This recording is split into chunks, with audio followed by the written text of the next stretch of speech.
So IGN released their rating of Jujutsu Kaisen Season 2, and they gave it a 6 out of 10, calling it okay. They say Jujutsu Kaisen offers plenty of spectacle, but little else during the Shibuya incident arc. And, I mean, I'm obviously biased. I'm a big fan of JJK, but this just feels contrarian for the sake of being contrarian, maybe to generate some clicks. And I guess it's working, because I'm making a video about it. But this is ridiculous, in my opinion. So let's talk about it a little bit. So the first criticism that's brought up in this review is it says the arc ends up being just a nonsensical fight after nonsensical fight without much emotion in the storytelling. I'm not sure we were watching the same show. I don't know how you could say there wasn't much emotion during the Shibuya incident. But let's just ignore that part for now. Nonsensical fight after nonsensical fight.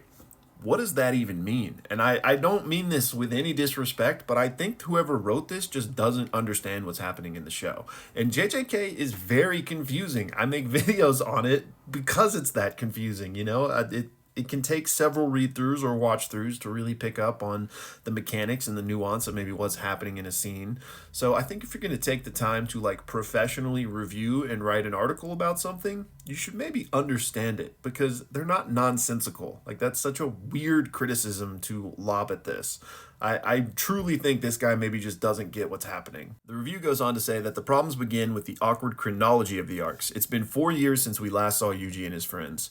Now, there's a couple of ways to interpret this, and the generous interpretation is to assume that they are talking about 4 years in real life time since Season 1. But that's just not true no matter how you slice it up, because Season 1 started at the end of 2020 and ended at the beginning of 2021, and Season 2 started in 2023 and, of course, ended in 2024. So maybe he just did a quick Google and saw that Season 1 was in the year 2020 and Season 2 just ended in 2024, and that's how he's getting 4 years.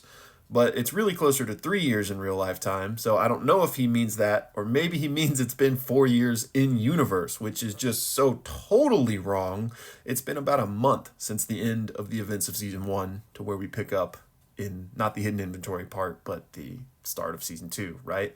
So again, I don't know if whoever wrote this review understands what's happening in JJK. However, again, I will say that parts of JJK are confusing, and the chronology is awkward. You got to watch Season 1, then you got to watch JJK0, which takes place before Season 1, then you got to watch Season 2, which starts with a flashback. So, there are fair criticisms to loft at this show, but again, if you're going to review it and make claims, you need to understand what you're talking about. I didn't expect to rant about this for 3+ minutes, so I'm going to end the video here, but a 6 just seems ridiculous to me. Again, feels forced to be contrarian, but let me know y'all's thoughts. How would you rate Season 2?